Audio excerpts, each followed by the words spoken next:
Alrighty, there we go.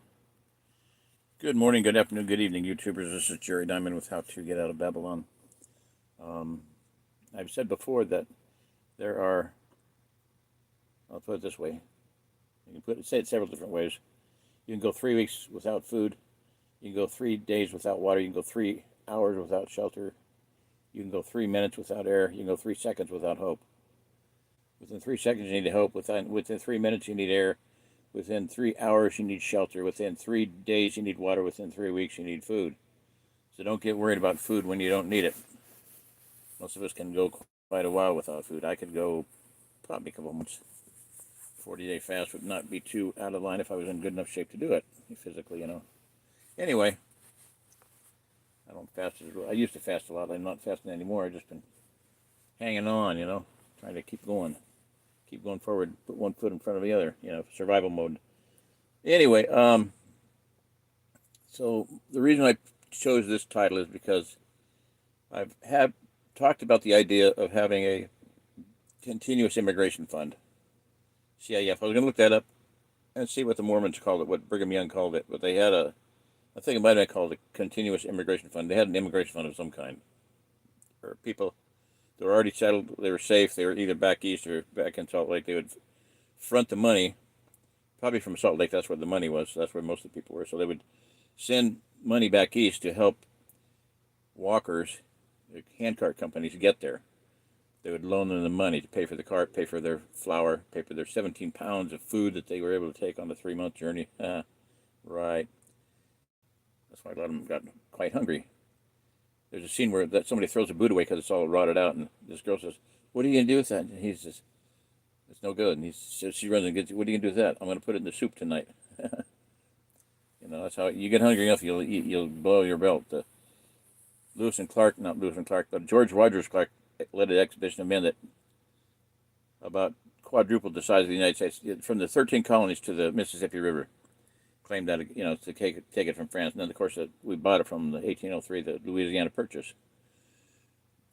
But his men were so hungry on that journey. By the time it was over, they were supposed to get supplies. They were let down. They were supposed to get supplies. They were let down. They actually were boiling their belts and chewing on them. They were putting their belts in their pot of water and their soup pot and eating them. Not good. So anyway, continuous immigration fund. There's several people en route here. Some of them are going to be okay, but some of them need help. Rock, Colorado, he's leaving on the 1st. I'm just telling you right now. One or another, I want to see some funds come in to him, to me. When I get off the here tonight, I'm going to check with him and find PayPal addresses or how we can get them money. They're planning on they're going to have to camp on the way here, maybe 1 or 2 days. It's kind of cold for camping. But he also said when they get here, they're not going to have any camping gear because they don't have room for it. So how are they going to camp out? I don't know what their plan is. They might just sleep in the cars. So I would like to see them have some money so they can stay in a motel. I don't want them to get here all sick and totally worn out, because they're two friends are helping him, and they're really good friends. I mean, they're driving vehicles for him. They fixed his truck. They rebuilt his truck for him. It's going to be a big truck, a nice truck out here. It's like a 450 diesel. 450 Ford Super Duty diesel, IDI, International Diesel Import, something like that. I don't know what IDI stands for. Something everybody knows what it is if they're a truck person. It can burn any kind of fuel, supposedly. Not that I would do it. Anyway, point being is they need some help financially. He's just strapped to the limit, and I don't have any right now, so I want some people to help out, And that's what I say when the Book of Acts happened. The people sold their possessions and laid them at the feet of the apostles. Okay, laid the money at the feet of the apostles. And what is that attitude? How does that play out today? Well, let me tell you a story. I had a kid come out from Maryland. He called me on the phone, and he said, "I've been reading your book for 3 weeks." And I said, I told this before, but but I want to tell the rest of the story. Okay. I said, "You can read it in 30 minutes. What do you mean been reading it for 3 weeks?" He said, "I've been reading it, and I've been reading it again. I've been studying it. I've been reading it over again and over again and over again." He said, "I get it. I understand what you're saying. I believe in you." That blew me away, and I about cried, because he said, "Well, hasn't anybody else, hasn't your wife said that to you?" And I said, "She would be the last person on earth who would say that." So anyway, my point is that he stayed one night. It was too cold. I didn't have good enough accommodations for him, which is unfortunate. I should have had a better sleeping bags, and should have, would have, but he was too far from the stove. No, I didn't have the stove going. It wasn't cold enough for me to even have a stove on, so I didn't have a stove going. But I didn't have the good bags either, because that first winter in the Airstream, I had two sleeping bags. They're both pretty junky. I would put one over my feet and kind of get in the other one. I had one over my feet and one over my upper body. I didn't even close the windows until I think it was January. I finally got around to closing the windows. It just wasn't enough. I was having a good time. I was enjoying it. It's fun. I like camping. I like cold weather. It's a good way to train yourself and get tough. Well, now I can't do that because my heart's not up to it. I can get cold. I hate it to have idiots out there. Oh, ain't smart enough to put tires on your car. Don't know how to drive. Please don't come here if you're an idiot. We got more than enough idiots here. My gosh.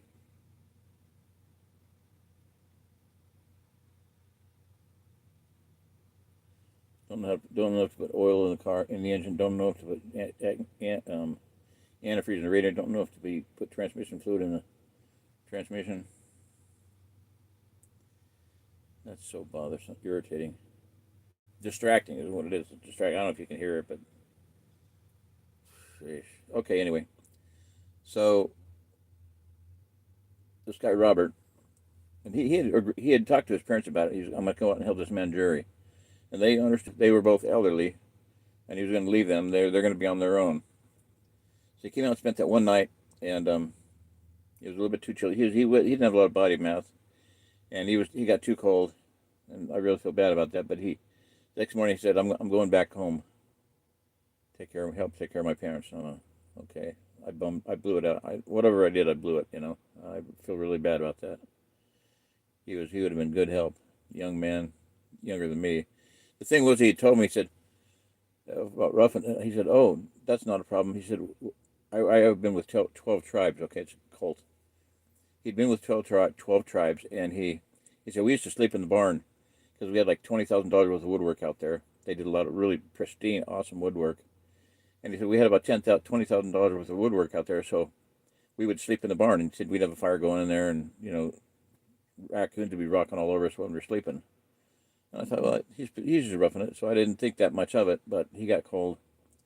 He had maybe lost weight, but maybe he wasn't as heavy as he didn't have the body mass that he had back then. I don't know. Or didn't have good enough sleeping bag. I don't know.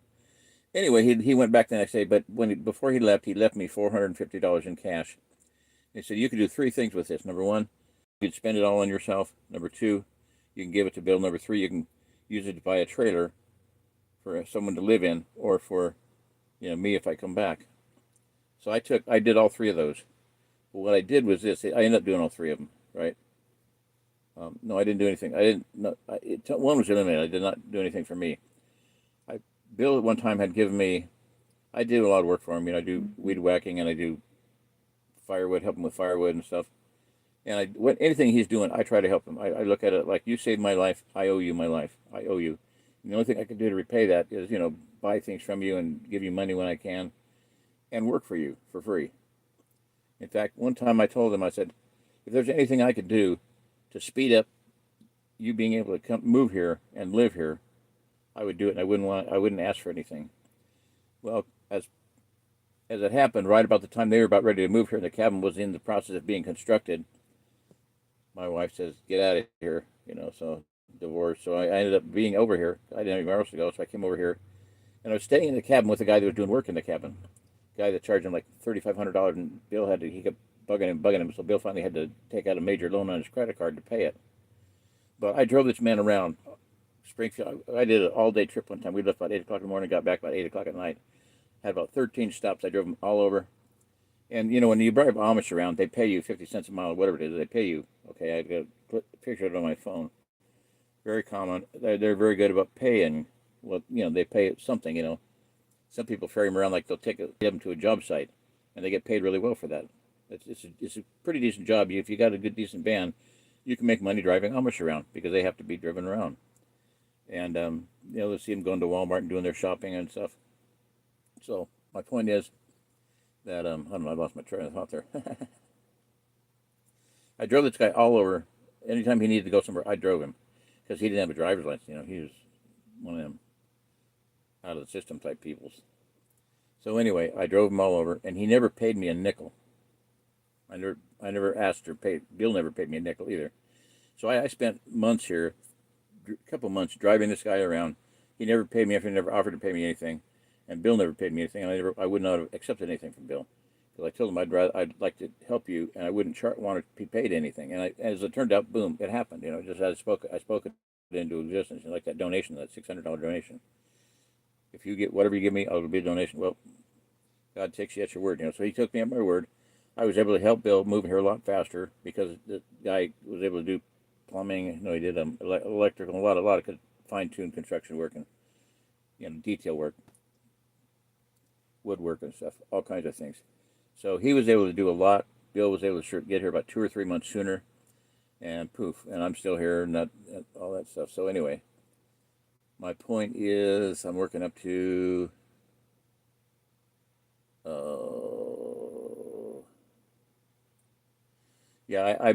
Bill's never paid me anything, but one time he gave me an envelope, and on the envelope it said, Jerry, I'm not paying you for work you've done. I could never pay you enough for everything you've done for me. Kingdom Economics. I can never pay you enough. I can never repay you for what you've done. That's what he said. And then he said, I'm just giving you this because I love you. And there was $100 in it. I still had that envelope when this guy gave me the $450. You know what I did with the $450? I put $450 cash in this envelope, and the writing was still on the envelope, and so I wrote on, I crossed out Jerry and I put Bill. You know, this is just because I love you. And then I on the back of it, I had a sheet of paper and I wrote out the book of Acts, you know, where it said, and they sold their possessions and laid the money at the apostles' feet. And he was sitting there at his chair, his king's chair, captain chair, with one leg up on the other side. I said, put both your feet on the ground. And he did. And I knelt down, and I laid the envelope at his feet, and I walked out. I was crying. I can tell it now without crying because I'm trying to grow up a little bit. But so anyway, I laid $450 at his feet. Now what happened a few months later, a guy had a trailer for sale, a fifth wheel camper, which is still here. And it was junk. And I didn't know that. I didn't know enough about buying stuff and buying things. And I've told Bill twice things have happened, and I told him, I said, if I ever make a major financial decision without asking you next time, just shoot me.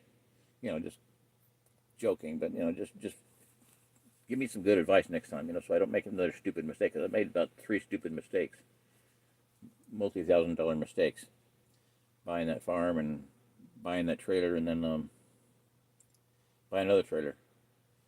In fact, I just wrote my sons on that. I paid the equivalent of $6,200 for a trailer, $6,200 for a trailer 2 years ago now. I still am not living in it. It's still not fixed up. Very disgusting. I think it was 2 years ago. Well, maybe I made a mistake there. No, it's going on 2 years ago. Year and a half, yeah, year and a half, 2 years. Yeah, it's going on 2 years now. Come spring, it's going to be 2 years. So I told them, I said, either get it fixed up by Passover. That's your target date. It was supposed to be ready for me to move in before winter started. And I said, now maybe you meant the winter of 2023, 24, 25, I don't know, but I assumed you meant 2022. I assumed you meant that you were going to have it ready for me 2022. They haven't done a thing on it. And Bill said they're never going to do it. They're never going to do a thing on it. So I told him, I said, look, if it's not ready by Passover, then just give me my money back, $6,200. I said, and there's laws, because as a Passover, I will consider it, and it will be theft. You've stolen $6,200 from me. So,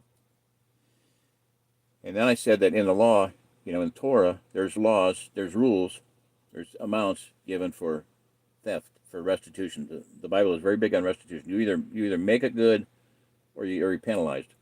You can either pay me back the money in full, or God can extract it from you, from your finances, from your family, from your income, from your body.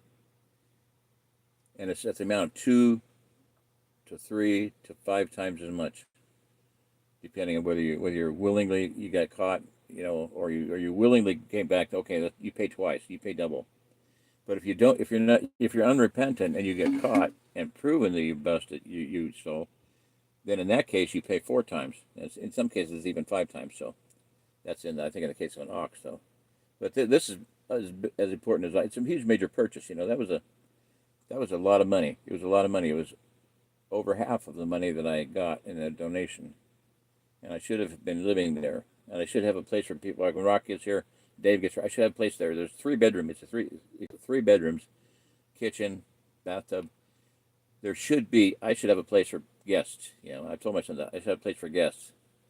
So I said, if you don't want to handle it, I'm either going to handle it myself, or I'm going to basically you can pay me $6,200 back. So, your choice. You know. But as a Passover, it's over. The deal's over. I'm going to let it float to Passover, and then that's it. That's my deadline. I'm believing that God is going to restore things to me that have been taken away. The year of the cankerworm, the year of the moth and dust, whatever, corroded. Um, there'll be restoration there. And I believe there'll be restoration in my family too, in my hearts of my children and my wife. So this is a year of jubilee, possibly. It's definitely a Shemitah, and it may be that the jubilee is the year after. There's a Shemitah every 7 years. Well, that's 49, but the year of jubilee is 50. So that would mean next year is a jubilee, if everything else aligns correctly, and I think it will be. Because 2001 was a collapse, 2008 was a collapse, and 2015 was a collapse, and 2022 is a collapse. Crypto and things are happening. The world's falling apart right now. So the whole world's going to collapse. So, yeah, we're all going to be in deep doo-doo. Okay, so here's the deal. I'm going to do everything I can to have as much ready for them as possible. Rock and his 2 friends are going to have to stay 3 to 4 days, as much as they can. He said that how long they stay is going to depend on camping, what kind of accommodations they have, because I cannot expect someone to sleep on a cold ground. So if I can have a rocket stove, thermal thing, I'm going to put up a shelter, a shrink wrap shelter that'll keep them out of the wind. Put a tent up inside of it, have a fire inside. It should be pretty roasty, toasty warm by the time they get here. That's what I want to get done. I've asked 2 guys for help. If I don't get any help from them, I'm going to ask another guy for help that I hope will come over and help. So, and it's to everybody's benefit. This is going to be, I talked about last night about the city set on a hill cannot be hid. Let your light so shine before men, So, as you come in here, you come up this road, one of the first things you see as you come to the property is a greenhouse. Well, I could have some really bright lights in the greenhouse. I can have a bonfire going and I will have a bonfire going out in the somewhere for when they pull in, so they'll just have this big bright tree thing. But the shrink wrap area, I went out today and I redid the cord around it, and I made a perimeter, and I was going to take pictures of my phone. I had 16% on my phone, and right as I went to hit it, I just checked it too, and right as I went to hit record, it died. As I picked it up to look at it, it died. Oh well, I'll do it tomorrow. So I'm going to have that thing lit up like a Christmas tree. I have solar LED lights, and I have a battery pack or 2, like a Patriot. One of these Patriot cells. They're kind of goofy, but I can charge it up, and it'll be ready to go. And I have, string of lights. I got some lights that run on batteries and lights that run on, I can plug it into that. So I'm going to, one way or another, I'm going to have some lights on that thing so it's lit up really bright. And so you pull up to somebody's property and you got a fire going and bonfire, it's just so welcoming, so cheery, so peaceful, and so drawing. So I'm going to have that done, and I'll record it as I'm building it too, as much as I can. I won't be able to do a lot, but I can bring my tripod out and set it up, and as I'm shrinking it around, I'm not looking forward to that because you get dizzy going shrink wrap pallets. You run around. Well, I'm not in the shape I was. The other thing is the footing is going to be very treacherous with branches. That's one of the first things you got to do is get a rake out there and clean it up so I can walk around the outside, inside and outside. The whole thing has got to all be cleaned up to where I can walk in there. I told my son, if you can get your skid loader over here, it'd be really nice. I got some things I need to do with it, and I can just drag it out, rake it out, and make it clean. And I just got a 4-foot long, kid you not, get this, to make the grow bags. I just got a 4-foot by 300-foot roll of landscaping fabric. So if I get it raked out enough, I can put that stuff down, and that'll make a barrier, a water barrier, and a water barrier, but because the water goes through it. But it'll make smooth it out, for putting a tent on. I can put 2 or 3 layers of it down where the tent's going to go. And it'll be black. It'll absorb heat. It warm the dirt up. But what I really would like to do with the loader, if I can drag it out a lot, dig it out, and then have an in-ground rocket stove. Right, actually have a rocket stove that's going to fire up and buried, and so they can sleep on heat on hot dirt, hot earth, hot earth. So that's what I want to have done.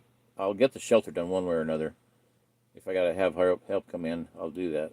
I'll find one of my sons I can get my kids over, or a guy that lives over by my family farm. He's quite the outdoorsman, and it'd be right down his alley. He would love to do it. He built a yurk, a 20-foot yurk, a wooden yurk. He soldiered, like I talked the other day about soldering. He had a sawmill, or the guy loaned him a sawmill, and he cut about, I don't know, 100, whatever.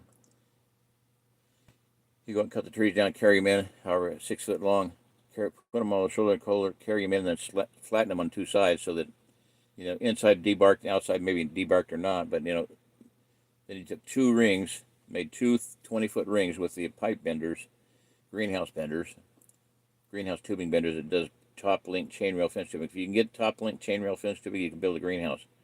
I have benders to make 10 foot, 12 foot, and 20 foot. Well, 20 foot is really cool because it takes 3 sticks and you don't have to do any cutting. 10 foot and 12 foot, you're wasting, like you got to cut it, and it doesn't. They're a nice design, but 20 foot's the best use of this stuff. So he just did, instead of doing 3 over, 3 at 20 foot, it gives you a 10 foot height and 20 foot diameter. So he just made 20 foot rings, 20 foot diameter rings. So he had 2 of those, and that was his. He got that up, and then all those vertical 6-inch or so oak slabs, oak trees, he would just bolt to those, lag bolt into them. So very cool. And it's very, very, very solid. He put concrete floor and all. He had a cupola roof with air vent, so you could have a stove going inside and cool it down if you wanted, and shade it if you wanted it. Just really beautiful, perfect design. And that's where, when I first pulled in there, but they'd been there for 2 weeks, 3 weeks when I first got over there to get visit, And I pulled up, rolled my window down. He walks up, and I went, "This isn't fair," because I could see they're having so much fun living on the woods like that. And I love it. I love it. If you like the wilderness, if you like forests, if you like trees and stuff, that's because it's in your blood. Israel belongs in the wilderness, and that's where Israel needs to go, into the wilderness. And that's where we are here. We got about 50,000 square miles of wilderness, and most of it's empty. So come on out. The water's fine, There is good water here, a lot of good water. Anywhere you drill a well over the entirety of the Ozark Plateau, look at the map of the Ozark Plateau, and then look at the map of the Ozark Plateau aquifers. They match exactly. There's very few places where you can't drill a well. Very few. I would say none. I don't know, but there might be.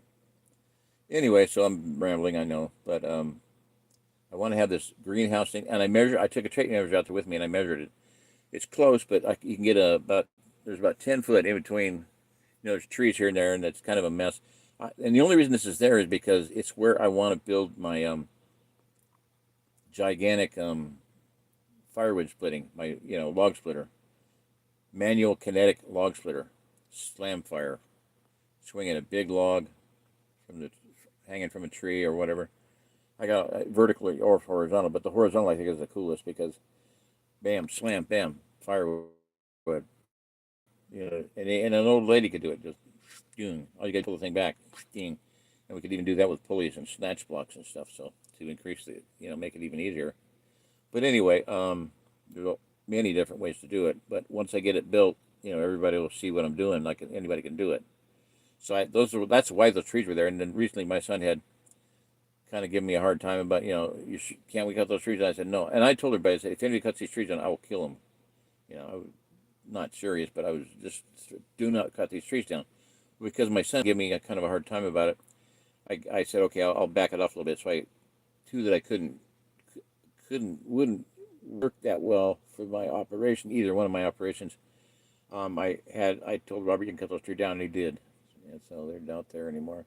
Now, one of them I can still use because it's got enough of a stump that I can bolt into, and I'm going to do that. The other one is too low, so it's just, he cut it right off ground level.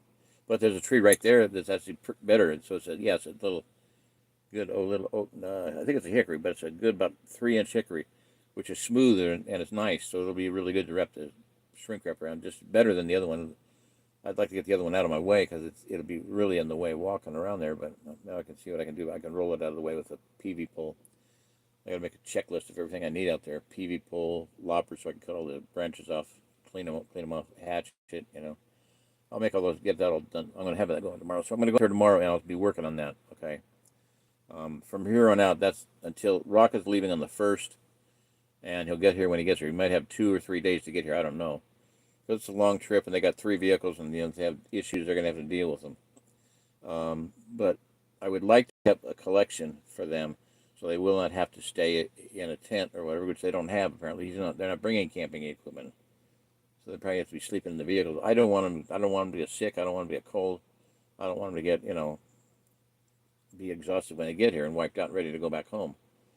He's got 2 really good friends with him. They stuck by him through all kinds of things. They've actually rebuilt his truck. The one guy's a mechanic and he does the truck, and the older one is even better at a lot of things. He's the one that really may very well move here. I think once they get here and have so much fun, that's why I want to have this thing lit up. I want to have a welcome sign out. Bam! Oh, this is so cool. They're gonna go. Oh, I love this. I love it. We're gonna have so much fun. We're gonna have so much fun. We're gonna have so much fun. So I want to have that all as much as I can ready. I want the Airstream. They could feasibly all 3 sleep in there because there's a military cot in there. If I think there's room for 2 more. That's the next thing I got to do tomorrow. I'm going to go in there and measure that and see if there's room enough for 3 cots. And I've got one here they can use. One in here they can use. I got one that's busted, but it can be propped up, and they can use that one too. So I have 3 military cots or bills. The 2 are bills, and they can use them. But so they could feasibly have 3 cots in there. Where the bedroom was like on the other end of the trailer, and it's like storage, and it's got too much stuff in it. But I got plenty of, and they will not be cold. I guarantee that. I've got sleeping bags up the yin yang. I've got multiple, zip together sets that I've tried out. The one I'm using still, and I love this thing, is this little one here from Ledge.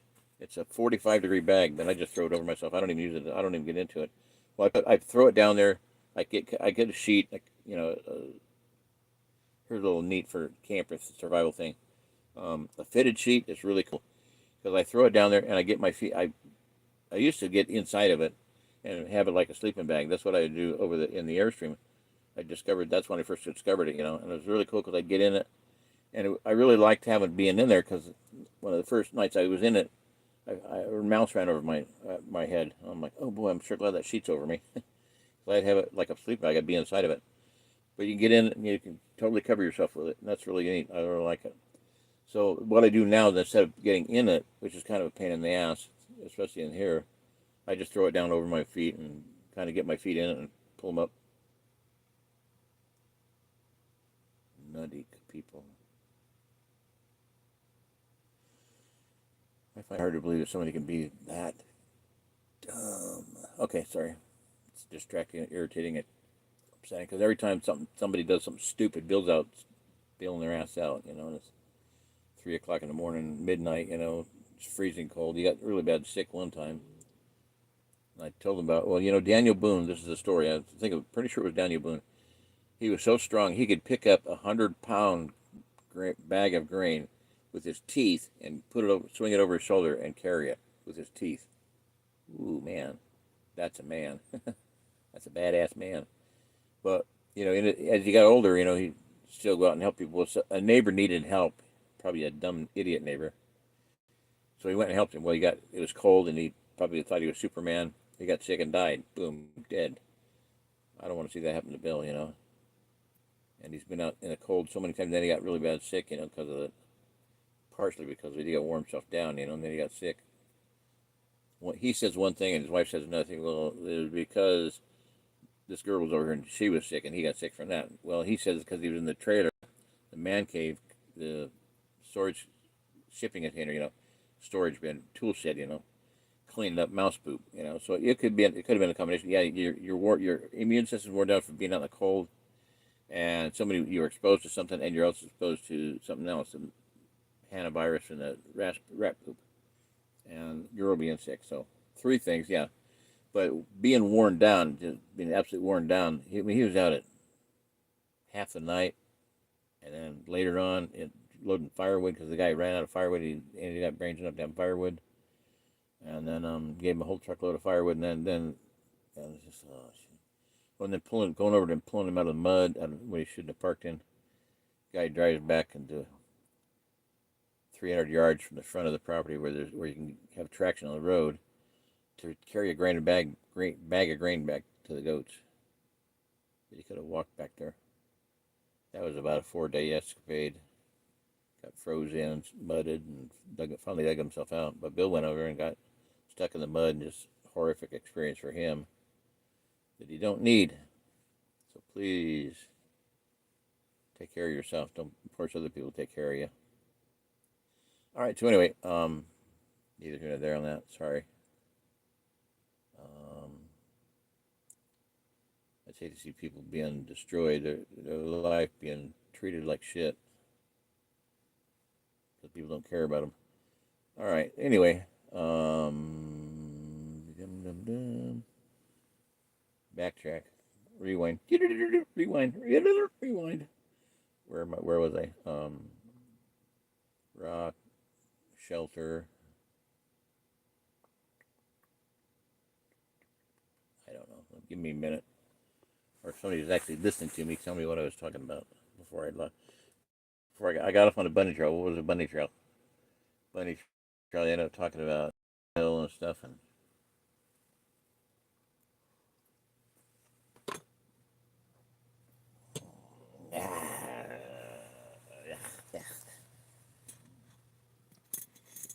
I'm gonna check the comments to see if anybody said what I'm talking about.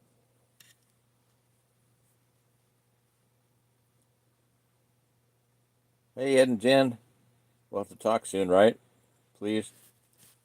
How did your day go, people? Dear ones. Deborah Perry, hello from Hot Springs, Arkansas. Hot Springs, Arkansas.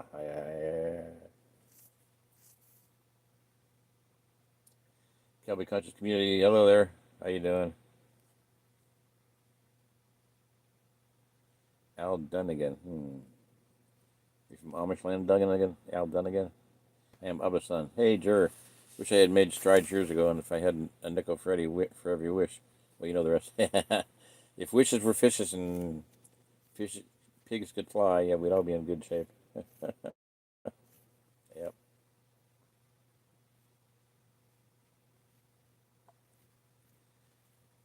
Well, you know what they say, Abba's son. Abba's son. It ain't over till the fat lady sings, and the fat lady might be singing soon. I don't know, but you know, contact me. Write me, email me, and stuff, and let's talk. Where are you at? Tell me if you can. Tell me what part of the country you're in, how many hours away you are, and what it would take to get you here. If you want to come here, I assume if you're on there listening to me blather and whatnot, you probably want to come here. I don't know. Make it happen. What would it take to get you here? And Jen, I sure hope to talk to you soon. At least tell me this, and if you want to say about what you're doing, that's fine. I mean, you have the floor. I could eventually I'll learn how to stream and interview, screen share. I know StreamYard you can do that. I was on with Mud Flood is Armageddon for 2 interviews, 2 or 3 hour interviews, and it was the first night I didn't know how to do it, but the second night I was actually live, so they could see me and them and him at the same time, him and his buddy, brother, or whatever. So, Mike Webb, how you doing there? Where are you? You asked me first. Okay, I'm in Missouri, about 1 hour drive time north of Springfield. Springfield is, you put a compass point, the steel point of a compass, like for drafting and geometry, you put the steel point on Springfield and draw a circle around about 120 miles. That would take in most of the Ozark Plateau. Not all of it, but most of it. Kind of reaches out to the river basins. So about an hour drive north of Springfield, west of Humansville. If you find Humansville on a map, west of Humansville, and north of Stockton. So Mill is out of Stockton, and Capricorn Mills is not too far from where I'm at. So yeah, that gives you an idea if that's what you're asking. The Ozark Plateau is 50,000 square miles. It's the biggest fortress ever built in the history of the world. And it was built. It was designed. And perfectly designed and created at creation for this point in time. That's why God made it for what's coming up here. In my estimation, it has a 1,000 mile long moat around it. 90% of it, and in a medieval situation, they will be moats, and it's got all the water you can need, all the wood you can need for building and keeping staying warm, and all kinds of stuff. Capability for food production is just phenomenal. In the early 1900s, Missouri sent trainloads of food to the East Coast, to the Rockies, to Canada, up to Canada and down to Mexico. Missouri supplied food for about the entire country. Trainloads of food.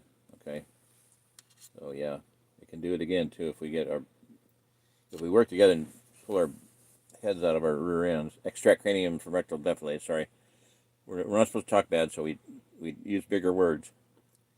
If people would stop wafting combustible vapors up my nether regions, I would appreciate it. When the posterior X-Men impacts the rotating oscillator, we're going to start working together more. We're going to start loving each other, hopefully. What's another one? Oh, I bought a farm with a lady that I met online. And I told her, I know when we're going to get married. I know when we can get married. She goes, when? I said, when the device that is typically considered to be accurate for recording the ambient temperature in the hottest place in the universe reaches absolute zero, when hell freezes over. I don't think she ever got it. 165 IQ. Yeah, right. Anyway, so pretty funny. Okay. Ed and Jan, if you guys are listening, I mean, did you have a good day, or did the things go as you hoped? Is it good? Do you have a good report to give? Say yes or no, please. I'm dying to hear. I'll shut up right now if you want to call me. I mean, call me. I'll answer and I'll get off the live stream. So I'm just fascinated to hear about that. This is so awesome. So the timing of you guys hooking up. Oh my word. Okay, Mike Webb went to boot camp at Fort Leonard Wood, 86. Okay, so you had been 20 then, so now you're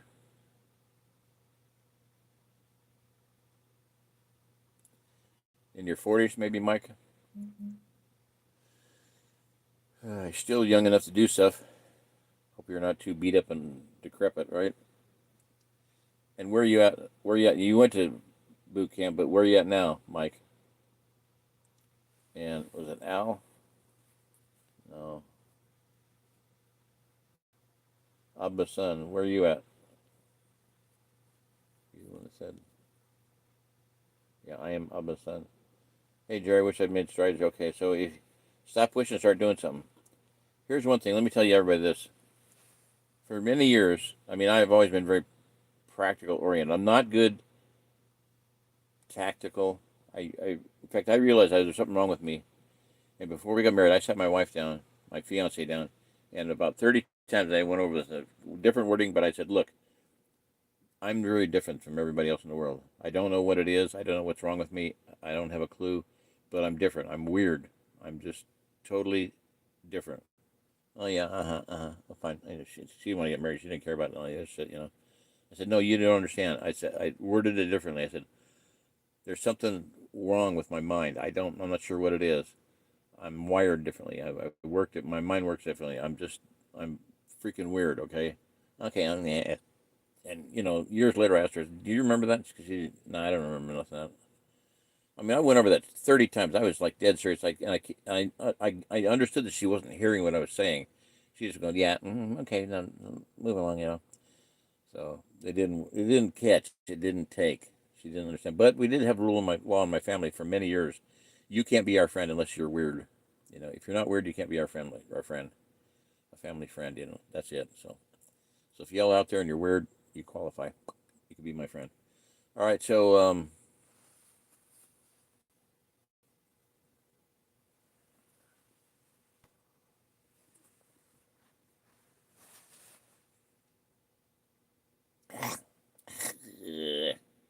I had stuff in my cup and I just wanted to make coffee in it. It's warm, but it's not. That tastes yucky, bitter. Okay. So anyway, dum dum dum dum dum dum. Ed and Jan, Mike and Abba's son.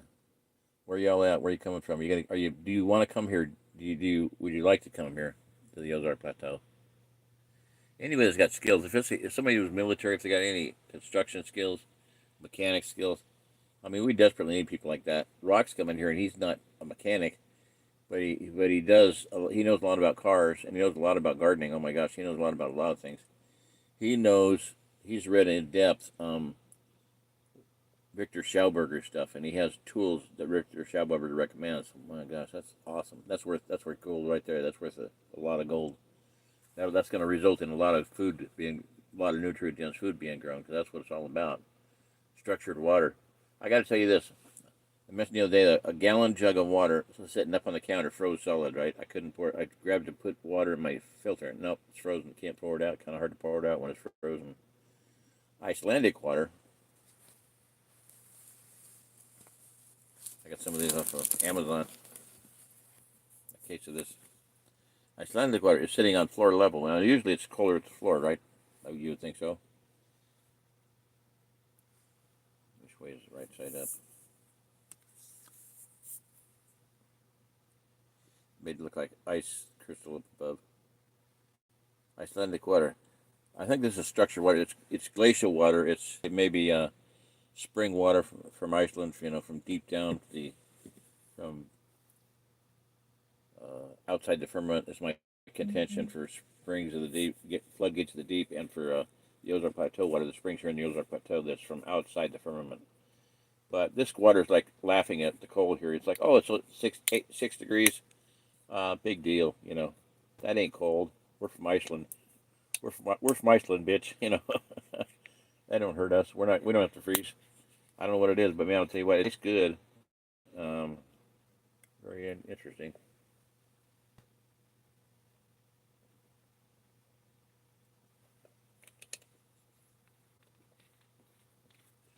I look at the weather and see if it's going to get that cold again.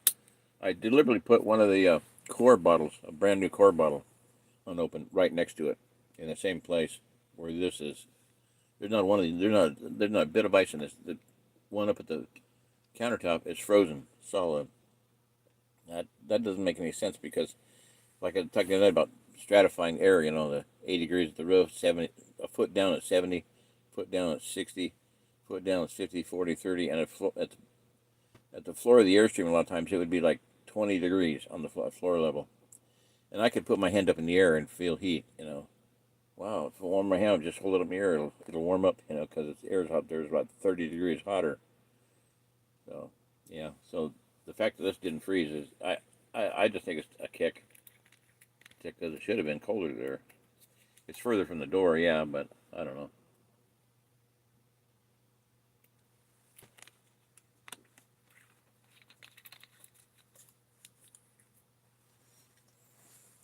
We're gonna have a lot of fun, man. I'm gonna have a lot of fun the next few days. I'm getting this ice. It's gonna look like an ice castle, you know. Shrink wrap lit up from the inside. Oh, it's gonna be so cool. I'm gonna have fun doing it. It'll be work, but it's fun. Fun work.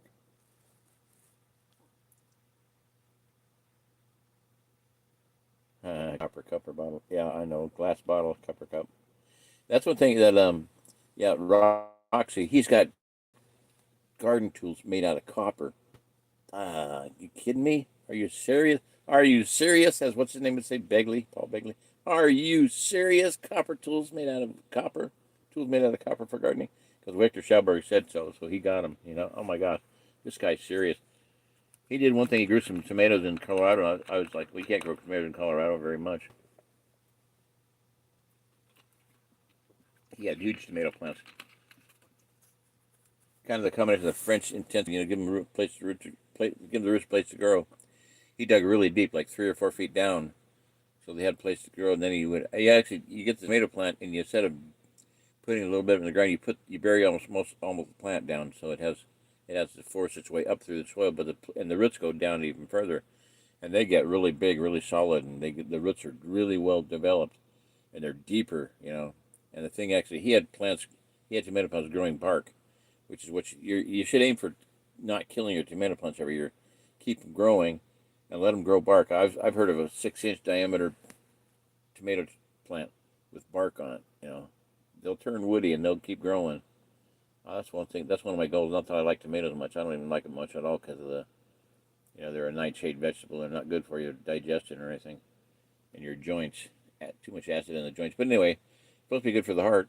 Hey, doctor of signatures. A walnut looks like a brain. It's good for your brain. Dates are in pears. They're good for your balls, your nuts, your testicle, whatever you're gonna say it. Let's see. Avocados look like a womb. They're good for pregnant women. Um, Carrots look like an eye. Cut it in half. Look like an eye. Carrots are really good for night vision. For eyesight. Doctrine of signatures. Very interesting. Yeah. Very revealing. Learned about that from Brain Garden. Don Tolman.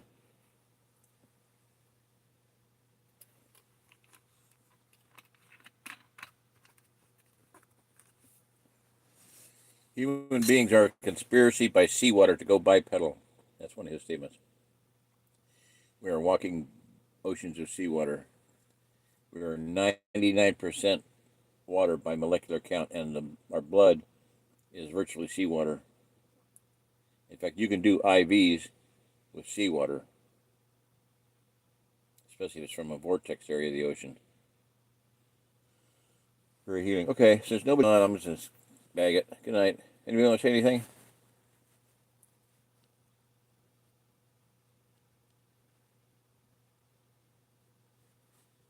Like the old cast iron skillet's actually good for you. Yeah. Oh, yeah.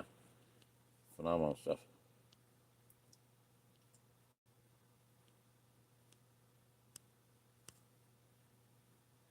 Copper peptides is the secret to anti-aging inflammation. Yeah, a guy told me I need more copper in my diet because it it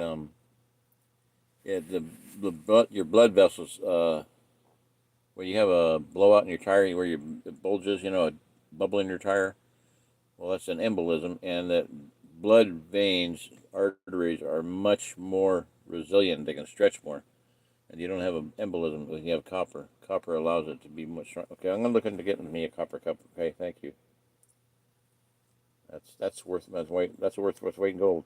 That's worth my weight in copper there. I actually wanted to set up and do a copper colloidal silver. If it deleted, I didn't delete nothing. What happened? It must have been an accident. Doggone it. Doggone it. No, come on. I accidentally deleted that old cast iron skillet. So actually, if you pioneers new. Oh, that's so irritating. Why did I do that? Go to channel, put your hide user report. No, I want to restore it. How come I can't just restore it? Stupid things. I hate that. The most irritating thing is that when I'm in text, my text thing, if I happen to slide sideways, and I'm sitting in bed, I'm doing things, and the phone drops, and if I slide sideways, that deletes the entire conversation. And I deleted my what I call it, me, myself, and I thing, where I had hundreds of videos linked there, and just all kinds. That was my note taking system, gone. And it doesn't say, "Do you really want to delete this?" No, it's just gone. If you slide either way, left or right, it's gone. And I must have done that. I deleted all my videos, all my notes, everything. It's just so doggone irritating. It's ridiculous.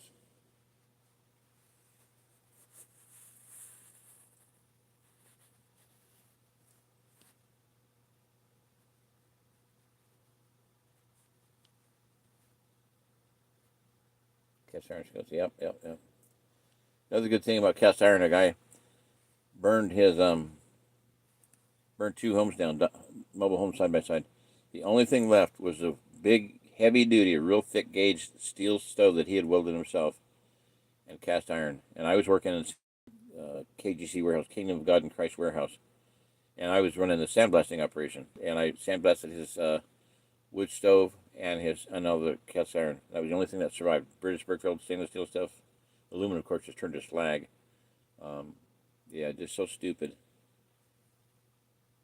Electrical, and it was electrical wiring installed, which is why it was very concerned me that I have this whole outlet here, the whole circuit across the kitchen. I can't even use anything because if I turn the breaker on, I hear snap, crackle, pop, and sizzling. Well, that ain't good. If thing lights up, I'm dead. I thought I don't think I've done. I think I've done. I'm not gonna talk about it again.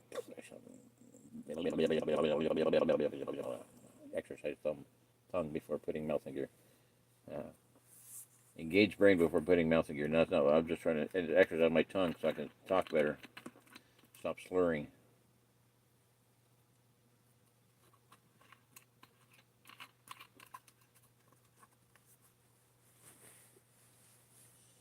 Colloidal gold, colloidal silver, colloidal copper. Yeah, something to look into.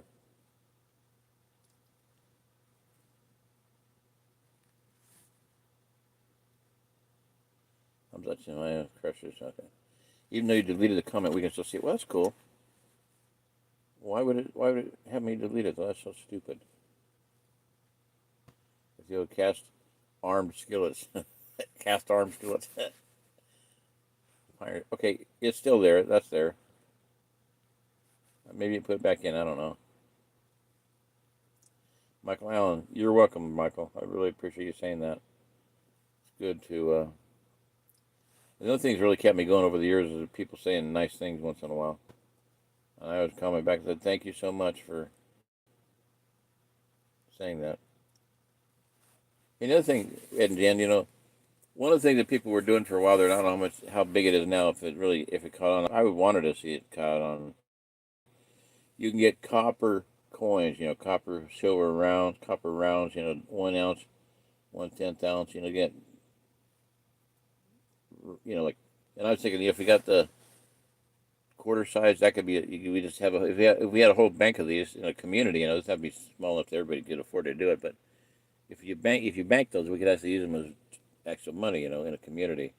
In other words, if the dollar size ones, that's $20, and a 50-cent size one, that's $10 equivalent, and the quarter size one is, because one of the things that people don't, you look at history. If you don't learn from history, we're doomed to repeat it. And we do learn something from history. And the thing that we learn from history is that we don't learn from anything from history.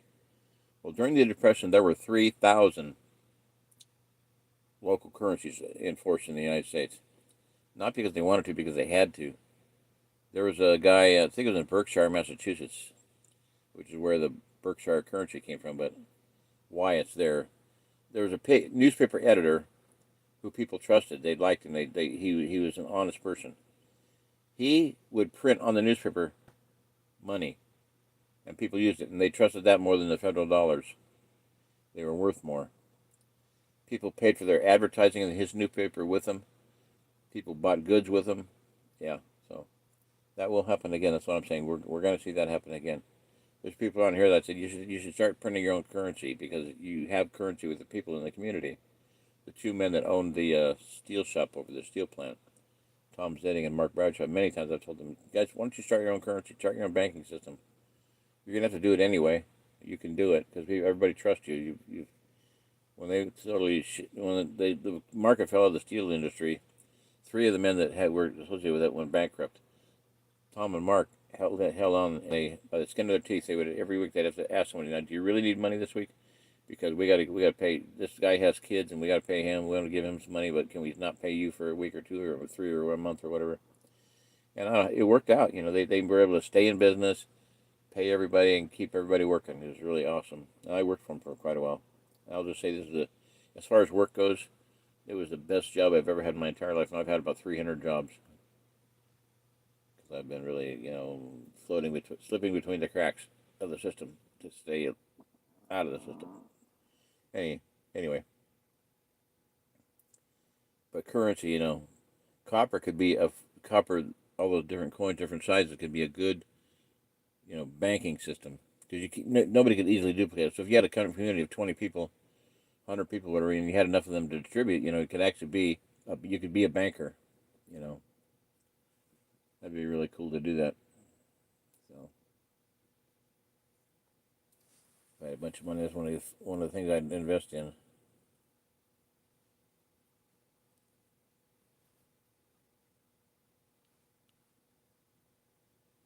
We fired him. Yeah, fired him. Yep, I did. No kidding.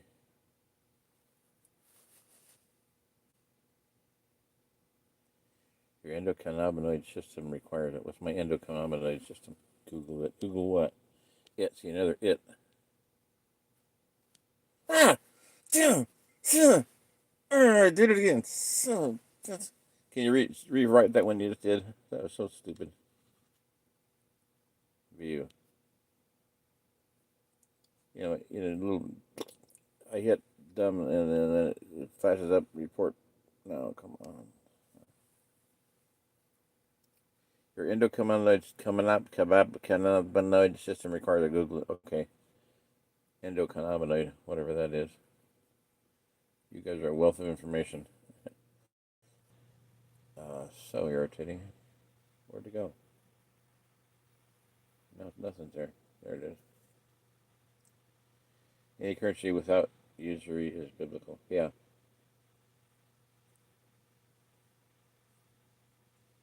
Sorry, the effing bankers. Yep. That's why I tell people. Make the point in my book. If you will build your own home, you've just put $1 million in your pocket.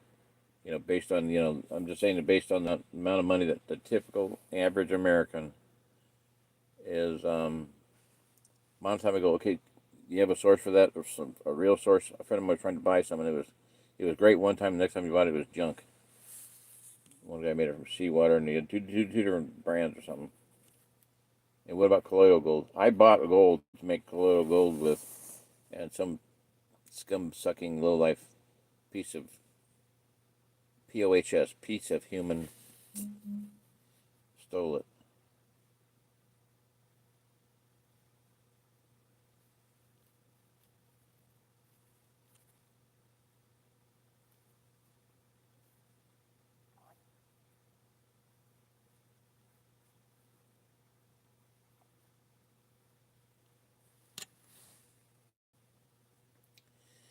How did your trip go? Are you back home? How did your voyage go? Your trip, Ed and Jan? Come on, give me some information here. When can we talk? Tomorrow? Tonight? I'll talk anytime. As soon as we're off of here, we'll talk. In fact, I'm about done here. 57.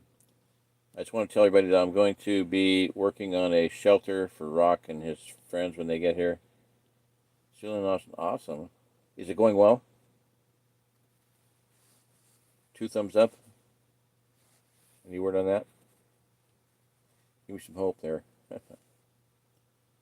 Phenomenal. Oh my gosh.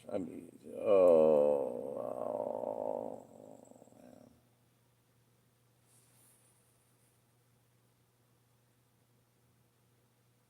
You're still in Austin. Okay, you're still in Austin. Anything going on in Austin? Oh, 2, 4, 6 thumbs up. Okay. Hallelujah. Make it 7. You get mine. I can't do it, but you get my thumbs up. That'll make it 7. Or I'll double your 6. You give me 6 more, we'll have 666.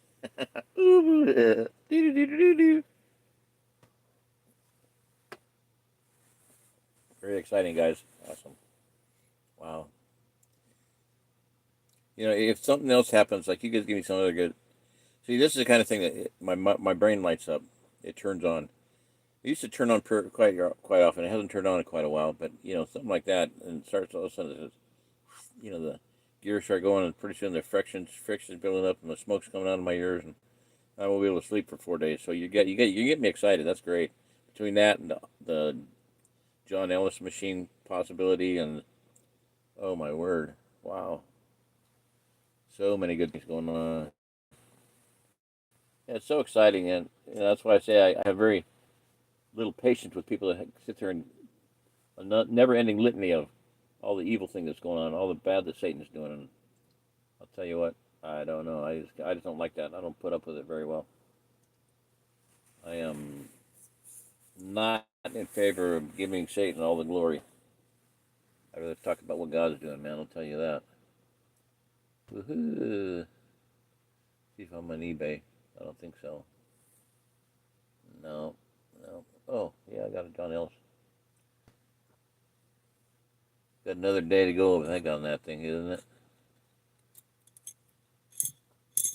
Like eBay, yeah. 1900. Still about 20 hours left, so I bet you it'll top 22,000. That was my initial guesstimate.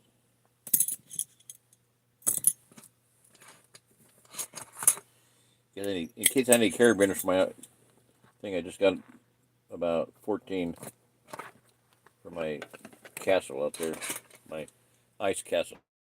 I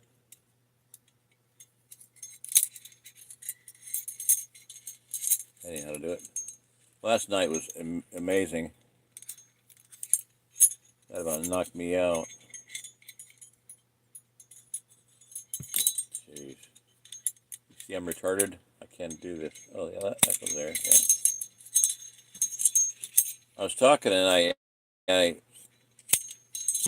heaven when I was down in Arkansas with Terry, and she read me from near-death experiences about heaven, and so it so impressed me that and it brought to mind the Chronicles of Narnia, and the last book is called The Last Battle. It's about the end of Narnia and Aslan ending Narnia, and the giant standing up, Father Time standing up, and it is time, it is time, it is time. He blows a horn, and the stars actually fall down, you know, and 9.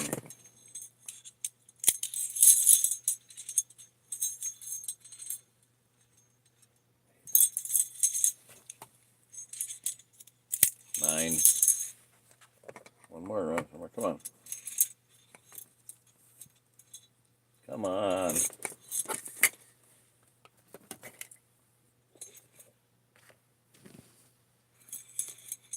One, two, three, 4, 5, 6, 7, 8, 9. Riddle dee Millie. Where they at? Supposed to get 5 red and 5 green. Guy had about 10,000 of them, and he got 6, so he put them in me. They came really packed it badly. I'm going to tell him, why don't you pack them better? You might sell more. People give me a bulk price on a bunch of them. They're decent. They're 12 kilonewtons, which is not great, but better than nothing.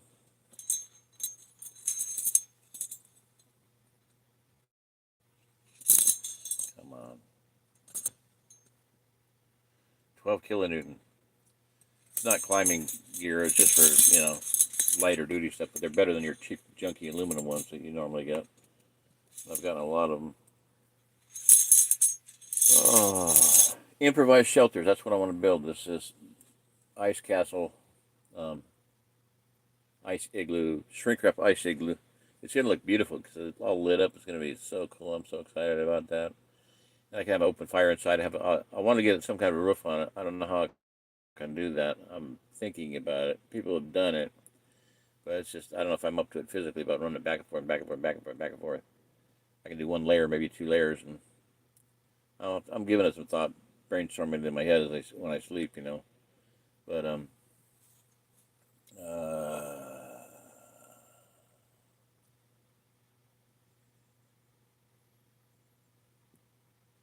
don't pass out. If you hear me snoring, call me. Might wake me up.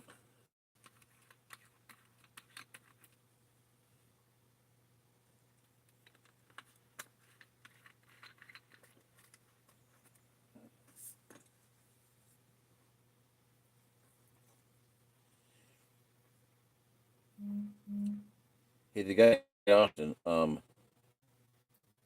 is he a believer? I assume. Did he say anything about getting out of Austin? Because I've had so many people contact me that I was in Austin, Texas, and God told us to leave. The husband and wife, they both got the message. They had to get out. Had to get out of Austin. Get out of Austin. Get away from Austin. They went up to Colorado to check out relatives she had up there. And they're, no, that's not it. We don't want to move to Colorado. Thank God they did that. And but it was like the guy told me. He said, young kid, about 25, 30 years old. He said it was so extreme, such a drive that we started arguing, started having fights, because like he said, I'd say, we got to get out of here. And she goes, I know we got to get out of here. I know that. Where are we going to go? I don't know. I don't know. So they start, she'd say, we got to get out of here. Yeah, I know we got to get out of here. I agree. But where are we going to go? I don't know. They don't, almost getting irritated. So he said one night, he said, I prayed an almost violent prayer. And I said, well, the Bible says that the effectual fervent prayer of a righteous man availeth much. And he said, it was fervent, all right. He said, before I went to sleep, he said, God, you tell us to get out of here. Where are we supposed to go? He said that night, and he started this whole story with them. I was at a meeting, at a Branson meeting, a bunch of people there, about 50, 100 people. And the guy that was doing the presentation, his software wasn't jiving. Something was wrong with it. So they're kind of in a lull, and there was food out. So we got some food and sat down. And I'm looking around, like, nobody's doing anything. And so I just got a paper plate and started drawing Ozark Plateau on it. This is what's going to happen. And about 45 minutes, I just kind of ran out of steam. My shoulders dropped, and I was like, yeah. And this kid leans in from my right shoulder, and he goes, "We got here because of the bouncing Google Earth ball, the bouncing Google Earth ball." And I said,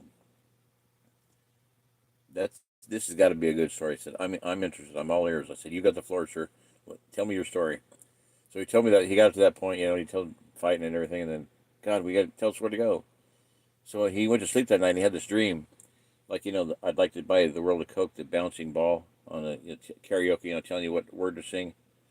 I'd like to buy the World of Coke. He said he saw a bouncing Google. He said a Google Earth. Okay, map of Google Earth, and this ball was bouncing. And he named 3 cities in Texas, 3 cities in Arkansas, 3 cities in Texas, 3 cities across Oklahoma, and 3 cities in Arkansas. That's where I spent that summer, the widow summer there, Arkansas widow position, Diedrich or whatever the heck it was, anyway, D something. And I actually talked to a guy that met him and knew him. He knows who he is. I got to talk to him and see if I can hook up with him again. Very cool story. I mean, that was one of the most fascinating stories of how I was brought to the Ozark Plateau stories. Some of them were like, I don't know what happened. I went to sleep in Pennsylvania and woke up in Arkansas. Poof. It was fast. It was spinning, and ours was. We were like, I prayed for like a white semi. I prayed for an angel driving white semi, and white semi showed up in Kansas, and I loaded it for about a week, and angel showed up to drive it, and drove it to Missouri. Yeah, very cool. Anyway, that was a good story. I love that story. I love hearing stories like that. One couple, they came here. I talked earlier about the Field Steel Company. One of the men that bellied up during that recession, they didn't prepare for it well enough. He had bought out a whole construction yard, lumber material and everything, and he had a steel plant. Well, this bellied up. He sold the steel plant to the guy that ended up building tugboats and barges and shipping them worldwide, Lakeland Steel. But Ben built another house. He had 40 acres and he had to sell a house and 3 acres. Well, the house and 3 acres were up for sale. He put it up for sale, sectioned it off, surveyed all ready to go. So I stopped by. The couple had moved in there, and I introduced myself to him, and I asked him right off the bat. I said, "Well, what was it that brought you here?" "I had to move back home," the woman says. She goes, "I was one of the first babies born in the Branson Hospital, and I had to get back home here. Now we have a home big enough for all of our 8 children." Well, Ben had more than one wife, she'll put it that way, and so he had 3 apartments, upstairs apartments, but a huge kitchen, living room, dining room, all just gigantic, and then 3 houses upstairs, all connected, all one house. I mean, it took me like 15 minutes to walk around this place. It was huge. So this woman and this guy were just so interested. He was an IT banker guy, so he made good money. She told me, she says, "Well, we came here and looked at it, and we drove back home. We saw it with the real estate agent. We put in the bid and laughed all the way home. There's no way in hell they're going to accept that bid." They get home, their phone was ringing. They accepted your bid. Boom, they bought it. Laughed on their butts off, Couldn't believe it. So anyway, she says, "Now I have room enough for all my 8 children if they get here. I've got room enough for my 8 children." That was so cool. Love to hear stories like that. But the bouncing Googler is one of the coolest ones I've ever. Did you move here? He says, "I grew up right across the caddy corner from the sheriff. That's where my parents live today. They live right by the sheriff. So I want to get back home. I had to get back home. Wow."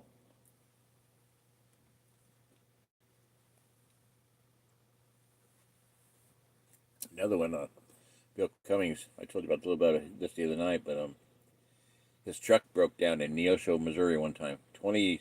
Now at this point, 32 years ago or so.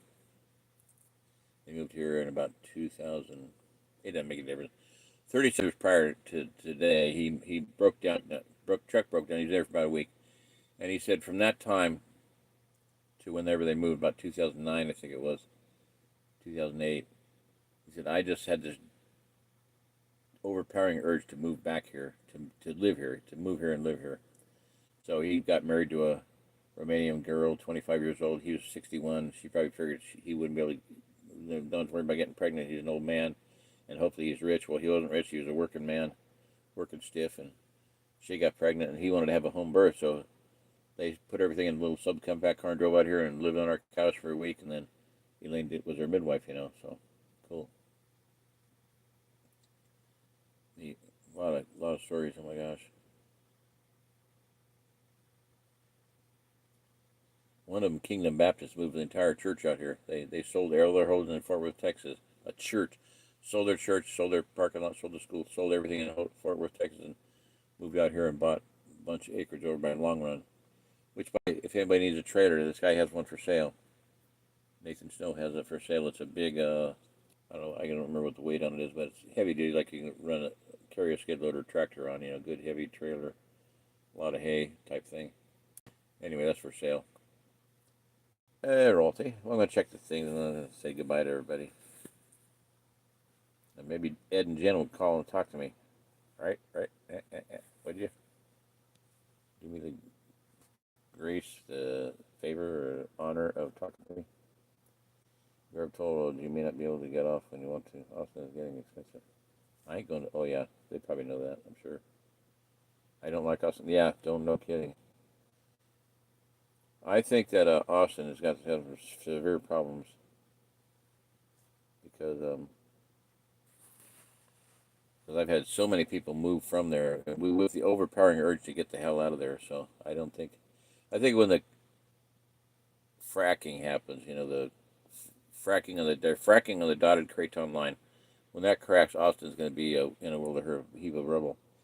The Creighton, understand this, the Creighton runs right between Dallas and Fort Worth. I'm not sure where Austin is on it, whether it's on the Creighton or not. I don't know. Some of Texas is on it, some of it's off. It goes to it meanders through Texas like a kind of a thumb of butt of a hand or something, kind of like that. Just look at the map of the Creighton. It goes through Texas, but it comes directly right between Dallas and Fort Worth. That highway is the splitting line. 69, I think, is a splitting line between being on the Creighton and being off the Creighton. And I told you a story earlier that a lady I know that I went to grade school with, for crying out loud, down in Texas. She was near El Paso, way in the heck down in the southern, almost in Mexico, spitting distance to Mexico. It rained so much it flooded a road, and she had gone to a doctor's appointment. A guy took her there, and he was on the way back, and got a ride somehow. Water's he's got to go back to the other way. He's going to top Robin to go back home. She said, "Well, you go home. You got to get home to your family." He said, "I'll just ride with somebody else." She goes, "I can't leave you here, boy. You're a single woman." She goes, "Don't worry, Jesus will take care of me." So she jumped. She didn't ask. She didn't argue with him. She just jumped out of the car and said, "Bye." So he turned around and left. So she goes up to the first car, a young kid in there, 19 years old. I don't know how old, but knocks on the window and says, "Hey, because of the water, this guy had to go back home. So can I sit in your car and wait and go ride home with you? Can you drop me off?" She goes, "Sure." She gets in, sits down. And the kid, no more, she sat down, this kid's screams out, "I've got to get out of here. I've got to get out of here. Texas is going to be underwater. Texas is going to be underwater. I've been having these dreams. Every night I have these dreams about Texas being underwater." Woo, man. And it's not wine and pizza, I think dreams from God, So he's given a lot of, a lot of people. I've met 3, 4, maybe 5 people. I know 2 brothers that lived in Texas, in Austin. They had a Centennial farm we talked about them the other night. Randy and Cody, wonderful kids. They left their Centennial farm, 100-year farm, Texan farm. Their dad's still there, but they left to get out of there, to get over to, get away from Texas and get away from Austin, and came over here to the Ozark Plateau. And the one couple, Cody and Kim, named their daughter Ava, because I had said Ava, Missouri is on the crosshairs of the Ozark Plateau. Well, Ava and Eve are the same thing, first woman, primary woman. That's why that's what Ava means, first woman. So yeah, very, very awesome. Very cool. In fact, my next granddaughter should be named Ava. I wish that'll happen. Because every one of my 9 granddaughters is named, or 10, whatever, however many there are, is named after a queen or the progenitor of a race of people, like Sarah, Rebecca, Talked about that before. Anastasia, Elizabeth, Anne Boleyn. Oh, okay. I think I'm about talked out, people. If nobody's going to say anything, you're always so quiet. You don't ever say anything, you know. That's not fair.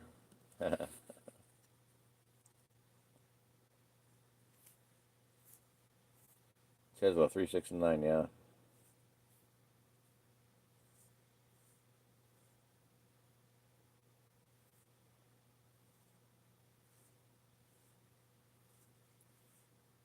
Driving through Dallas is like hell. Oh my gosh, if Austin's anything like Dallas, then it probably is. Holy crap, what a nightmare. I literally drove around like an hour and a half one time, just driving around missing turns and trying to figure out how to find the catalytic converter delivery point to find it, you know. And I'd been there before, but it was a nightmare. You got like 45 seconds to get from the right lane all the way over to the left lane, over across 5 lanes of traffic. Like, exit left. Oh, yeah, I'm not gonna make it this time. I got to come around again, come around again. What a nightmare. Anyway, guys, I would like to look forward to. I hope you will talk. We'll talk maybe soon, maybe tonight or tomorrow morning or tomorrow afternoon. I'm gonna get as much sleep as I can tonight, and then get to work on my ice castle, my igloo out there, whatever you want to call it. My shrink wrap igloo, my shrink wrap city set on the hill. That's what it's gonna be. City set on the hill. Cannot be hid. I want it to be lit up like 4th of July. Lit up like, I don't know. Lit up like what? Tell me. It's like a chandelier, a giant chandelier. I'm gonna have as many lights in there as I can get in there. I got some lemon lights that they're cheapy G, like 50 cents from a discount store. But I need 4 AA batteries. I've got. I haven't even tried them up, but I'm gonna if those work, I'm gonna put them out there. I'll have it ready to turn on. Batteries out there ready to turn on. Bing, turn them on. I've got a solar light here that I'm pretty sure works. And somewhere around here, pray that I find this thing. I've got a power pack and work light that I got at Walmart. You know, one of those high intensity, really bright LED lights. I would like to find that because I can use that to plug something into, but it also throws one hell of a good light. It's really bright. I'd like to have that out there. I'm gonna put as many lights out there as I can. Maybe I can even buy some before they get here. I might go shopping in the next few days, so that'll be good. I'll buy something. Anyway, all right. I'm gonna say good night. Good night, everybody. Oh, there's 8 people on. Oh no, somebody just got on. Hey, if you're on here and you just got on, you want to say something, because I'm not going to hang out much longer. So goodbye and hello. Ray, good night, Ray. And Jen, don't like Austin. No, don't like Austin. No, not. Sure, I'm available to talk. I hope so. Any currency without usually biblical, yeah. Hard to make her decentralized. I'm so decentralized, it's unbelievable. No, not unbelievable. Stop using that word. I do not use the word unbelievable. The word sometimes it works, but not right now. Okay, what I can't look sideways. Okay, fiddly dee Millie.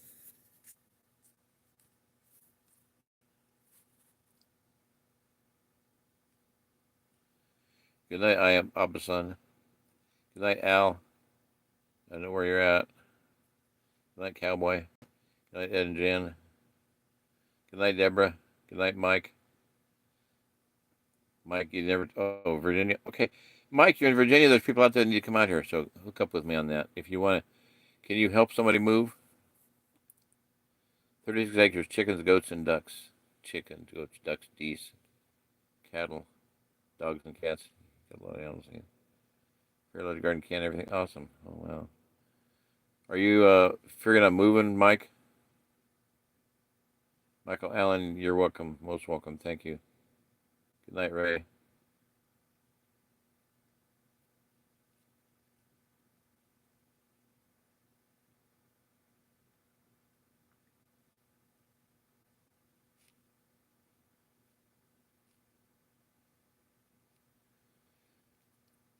You guys carry some kind of CBD, I think, right? I hope you might have thought to send me some, because I don't know much about CBD, other than the fact that there's good brands and bad brands, and junk brands and decent brands. Oh, well, my friend found something he thought was really good, but we can't get it. They won't ship it they won't ship it here. Dumb butts. It's legal in Missouri too, so why can't they ship it? I don't know. All right, well, that's everybody. Good night. Good night, all. Hallelujah. Why is it doing that? Okay, I see. All right. Good night, everybody. Hallelujah. Blessings on all your operations and things going on. Any last words? You have the best CBD. Well, good. Hallelujah.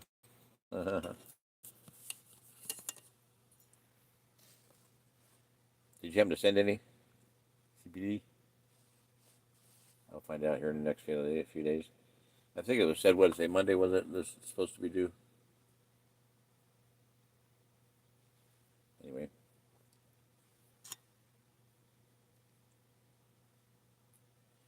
All right, well, good night, everybody.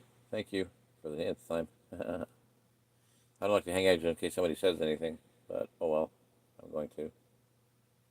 All right. Buenos no cheese, people. That's it. How long we've been on? An hour and a half almost. Yeah. Maybe I'll wait further. I'll wait till 1.5 hours. Then I'll get my report. I haven't heard back from the guy that told me to set up that I look slouchy or whatever, and I told him off the other night. I said I'm not mad at him. I just didn't take it well, and I don't ever take well to people commanding me to do something because I'm the one in charge. So there, we blow raspberries in your general direction, buddy. Take it with a grain of salt. Take it with humor. I'm not mad, but I'm not gonna I'm not gonna freeze my feet and get sick and die just because somebody thinks I'm looking stupid what I'm doing laying here in bed. Tough bippies. Whatever you want to say. Too bad, so sad. Schmad, wad. Nope, not gonna do it. Nope, not gonna do it. I'm not gonna do it. Nope, I'm not gonna do it. Plenty tells me to do. I'm a rebel. Let's make some more icky coffee.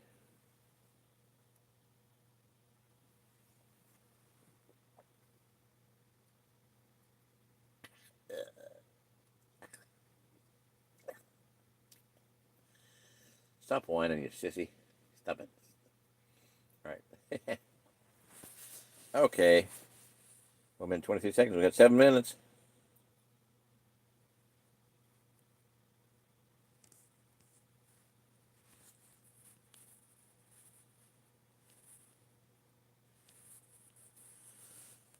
Seven minutes. 6.5 minutes. All right. Hey, let me play that prophecy, that word from that guy. That would be a good thing to do.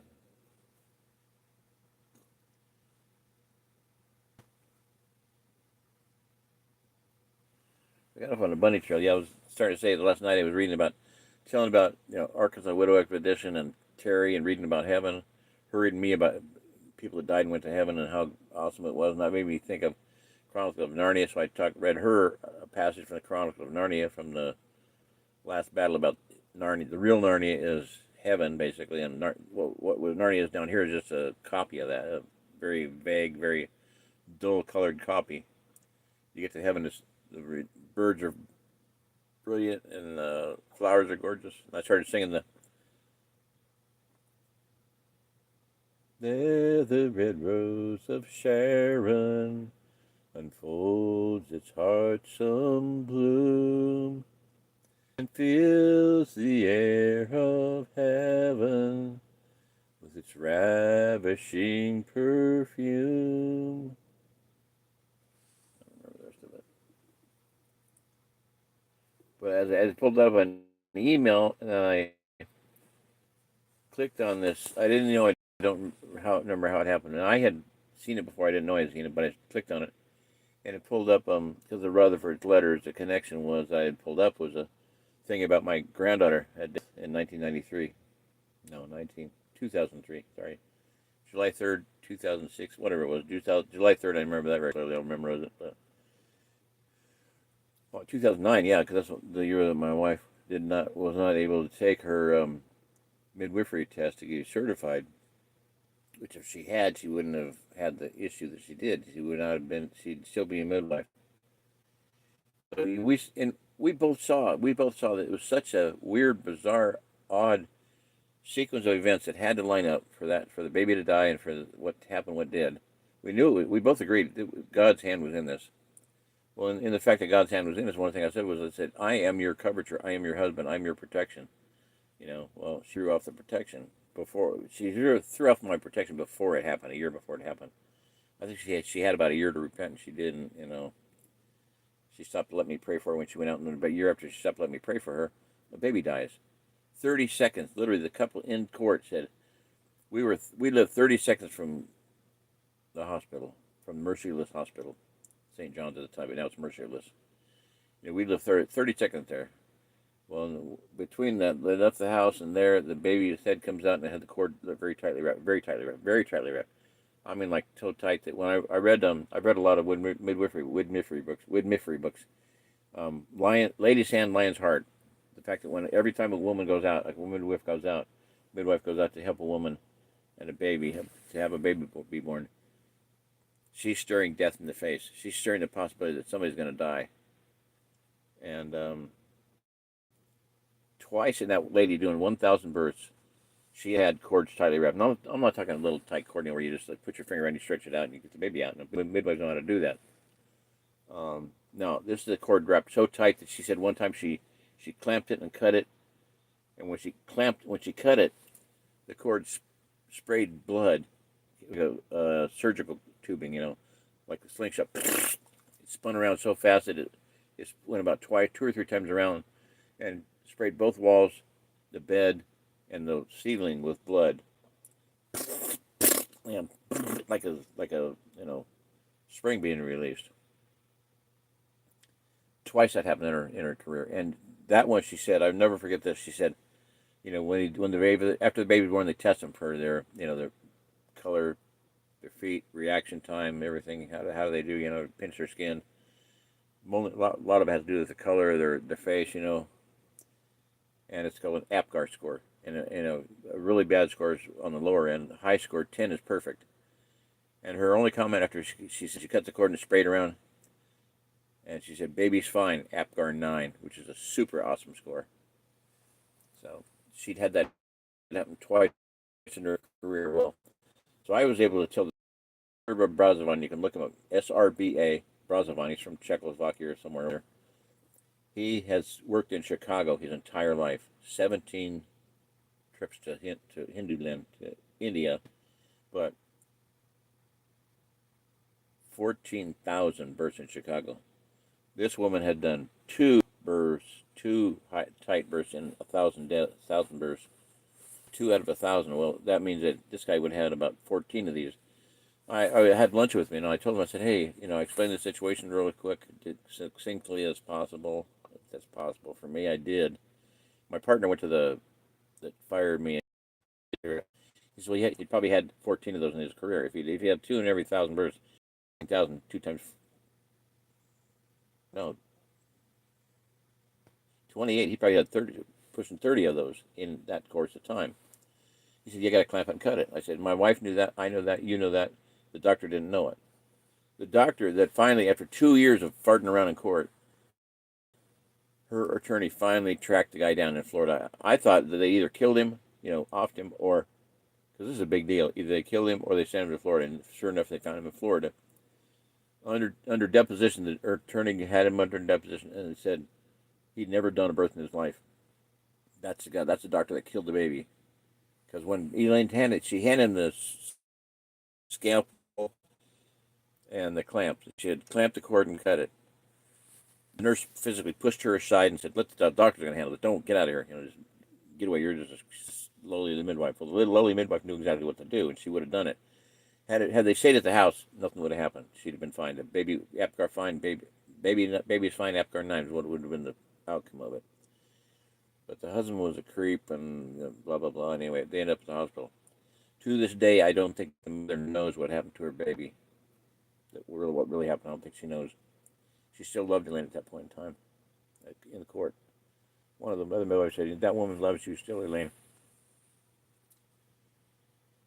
The doctor asked her what happened to her baby, and she, in her blank look on the stand, this woman her face just fell, and she goes, "I don't know what happened to my baby." I don't know why he died. Oh my gosh, sick.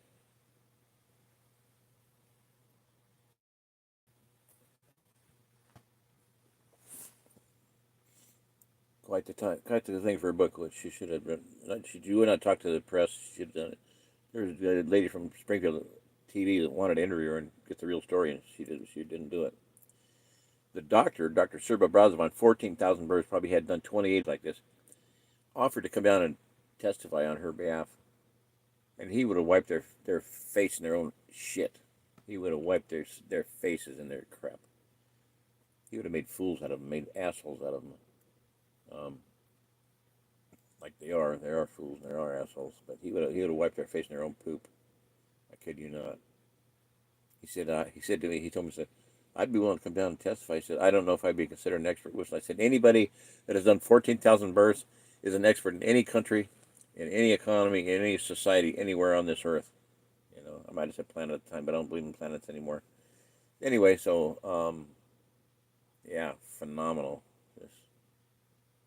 And I even after the divorce, I contacted her attorney. I said, get this doctor down here. He'll testify. He won't charge you nothing. He geez.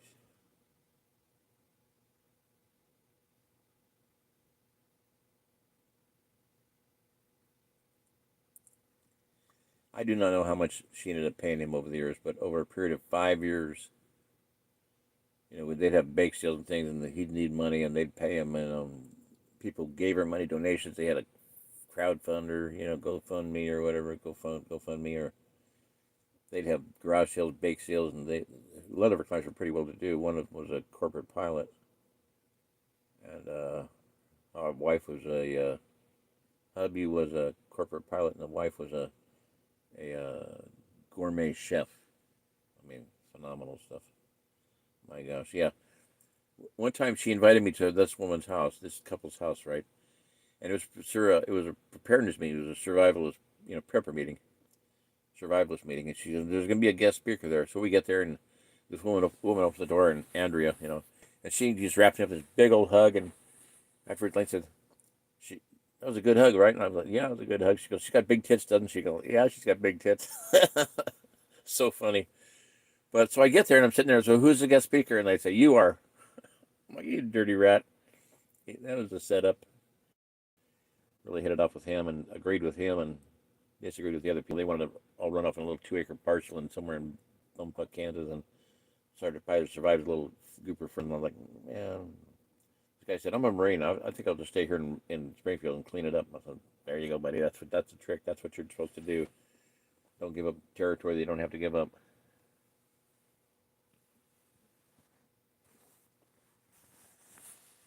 Anyway, it was a really interesting meeting. So yeah, Andrea, they're really cool people, really good people, awesome people. One couple had such a high dollar business. They were going to go to Colorado. I think they came back, but anyway, after I guess this is just a silly wild ass guess because I know what we started paying him.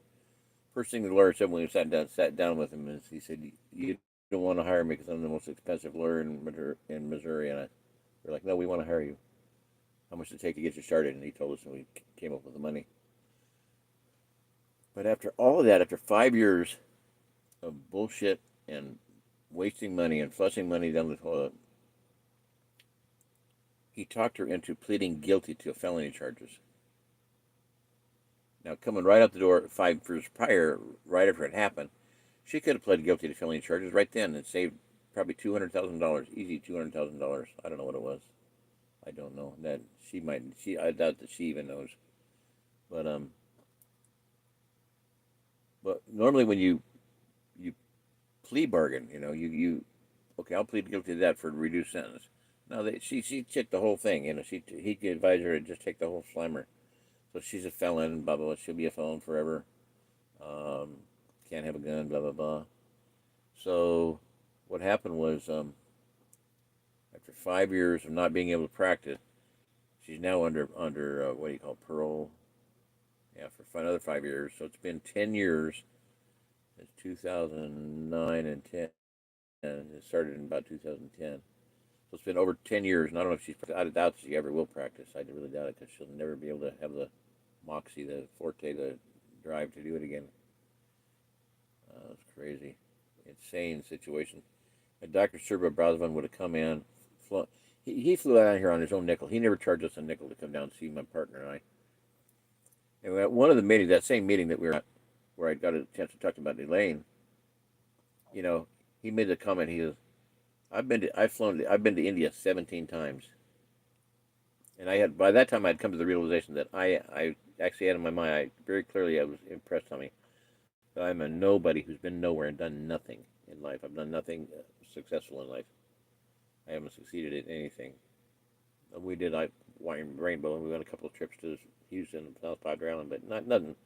I never succeeded at a business. We did businesses, but we never succeeded in any of them. Never made any amount of money. Other than Y2K was a kick in the ass, but a lot of people did that. That was a flash in the pan. Like everybody gonna buy everything you put. If you put something on the table, they're gonna buy it. There are people with cans of dehydrated water. I kid you not, dehydrated water. Now you could do freeze dried water, right? What is freeze dried water? Have you guys done freeze dried water? Can you sell freeze dried water? Oh my gosh! You couple call and look at them. Oh, honey, we need to get this stuff. We need to buy this. Like, oh my gosh. Anyway, we sold good products. We sold, we did get good services. We had a really good business that year, and that was a success. But other than that, I mean, I in 2015, I come to the realization in 2015 that I am a nobody who's been nowhere and done nothing. So I said that to the doctor. This doctor says, I've been to India 17 times. I said, well, I'm a nobody who's been nowhere and done nothing. And you know what this guy responded to me? He said, you heard of a Vogel cut crystal? Very high dollar crystals. He said, Marcel Vogel was a nobody. He was homeschooled. He was a dummy. And he was head of research for IBM for 17 years. And he quit to do his own thing. Thomas Edison, he said, was a nobody. Tesla was a nobody.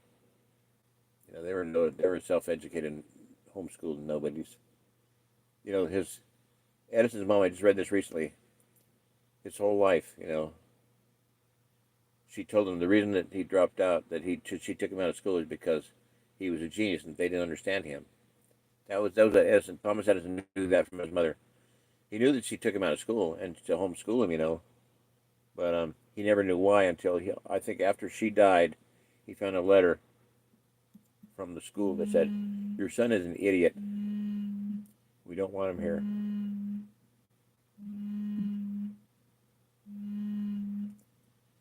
So her mother.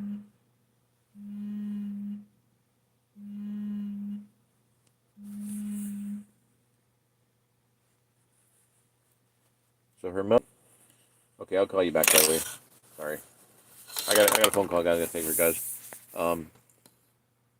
But after she died, he found out that the school said, "Your son is an idiot. We don't want him here." So she pulled him out. So homeschool. Kudos for homeschoolers. All right, God bless everybody. Good night. Good night, CJ John. I saw you just got on. Solar SBI. Hello there, Solar SBI. I'm about ready to bag you up. Listen to it later. Sorry. I'm done for, and I got to take a really important phone call here. All right. Good night. Anybody else there? And then, yeah. Okay. Good night. Bye-bye. Hasta lasagna, people. Oh, I mean, hasta la vista. No. Hasta la vista, baby.